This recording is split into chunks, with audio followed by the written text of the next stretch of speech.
everybody, welcome back. I hope you're still applauding at home for the amazing performances just then by Alyssa, Kyra, and Corey, who at least blew me away. I'm so impressed by the level of music that is being performed this evening. It's just incredible. I'm very, very fortunate now to have with me, though, I've got Miss Rosalie Fox, who is one of the teachers, instructors, overseers of all these wonderful young musical brilliance here in the Bahamas. So welcome. Thank you very much for having us.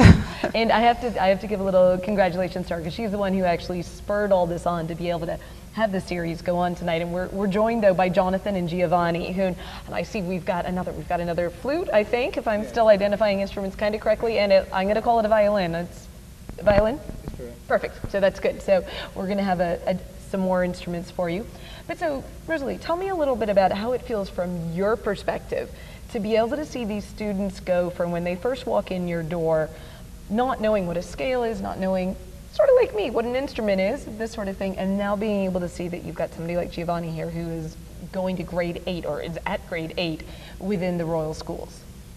Thank you for having us. I don't want to take credit for all of these students. I'm just a piano teacher. Okay. So I think they have other teachers. Yes. But I'm sure you must have seen that progression with your own students, though, where they come in and they don't know anything, and you sort of help push them forward to probably becoming concert pianists, some of them. Well, this year I had a tremendous sense of pride because some of them are now at the intermediate level. Excellent. And I was saying to myself, they can play duets along with me now.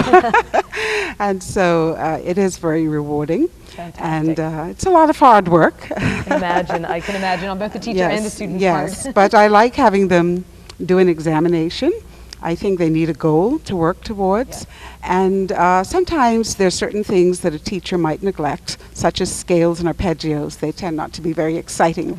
But once they go the examination road, it ensures that all the bases are covered. Which then helps them, I'm sure, actually being able to progress in the other areas that are maybe more exciting. Yes. So, Jonathan, tell me a little bit about, with your amazing, I look at the violin, and I think all of us have in our heads this kind of concept from Italy in the 14th century, and that they're all Stradivariuses. And, well, I'm at least hopeful that you're not carrying around $1 million instrument with you. How did you fall into playing the violin? Or how did you choose? I shouldn't be saying fall in. How did you choose to play the violin?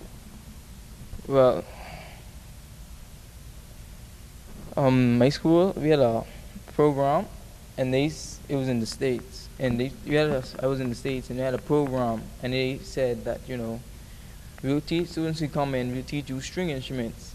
So I decided, I'll go learn the violin. Excellent.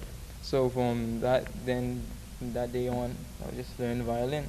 And when did you come back? Because you're back here in the Bahamas now, I assume. It's not. Okay, excellent. So, but you kept it on. That's also good, when you go through a transition, that you didn't give it up, that you kept on playing. So, what year are you at now with your violin? How long have you been playing for? 6 years. 6 years, okay. So that's dedication, right? Yes, ma'am. Because as Ms. Fox said, that this is a lot of time on her behalf, but you've got to fit this in with schoolwork and with all of your other extracurricular activities. Yes, ma'am. Excellent. And Giovanni, tell me a little bit about you and your flute, because you're holding it there like you know what you're doing. So how long have you been playing the flute for? I've been playing for 6 years. 6 years as well. So with 6 years, and you're at grade 8? Yes. So you took to this, obviously. Yeah, we had a teacher on teaching practice at TV Bethel, and I actually did singing at first, my grade 10 year. So grade 11, he came and we started, two students, including myself, we did the flute. But Corey, who just was here earlier, he actually took me under his wing. He was my flute mentor besides Miss Thornton. He actually taught me what to do, what not to do, how to hold it, how to take care of it. So I looked up to him in that regard. And so after he left school, Miss T took me on, and then I just continued with it, even throughout my scholastic career at COB.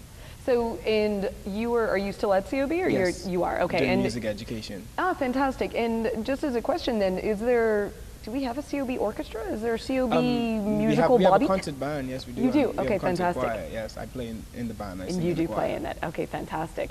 And any thoughts about doing this? Obviously, you're doing music education. Are you going to be a teacher? Will you perform as well? Yes, is this a whole collection of things? My intention is to be a teacher and to give back what Miss T's invested into me, and other teachers such as Miss Fox has invested into me. I invested in the future generation of our Bahamas. See, this is who we want right here. This is why I was so excited when Ms. Fox emailed me to do this show. Any opportunity to just highlight the gems we have here in the Bahamas is the best thing that I can think of. So I think, Jonathan, just because we haven't yet heard the violin, I'm thinking that maybe we'll start with you if you're going to play your piece. What type of music are you going to play? Classical. You are playing classical, because it's perfect with the violin. So fantastic. I'm very much looking forward to that. And then we will end the show on a bang with Giovanni and his flute. So everybody, I hope you've enjoyed this evening's concert as much as I have. On to you.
Everybody, I hope that you enjoyed this evening's performances as much as I did. And I do want to do a very special thank you to everybody here at St. Andrew's Presbyterian Kirk for allowing us to use their facility, and especially to Omar for having set everything up for us. Everybody have a wonderful night. Food is a very serious thing. Talking fool is a crying shame. Talking fool, he will taste your blood. For talking fool will leave you lying in the mud. Harry talking fool, shame him, look him in the head. He breaks you the bush crying, oh Lord, I got the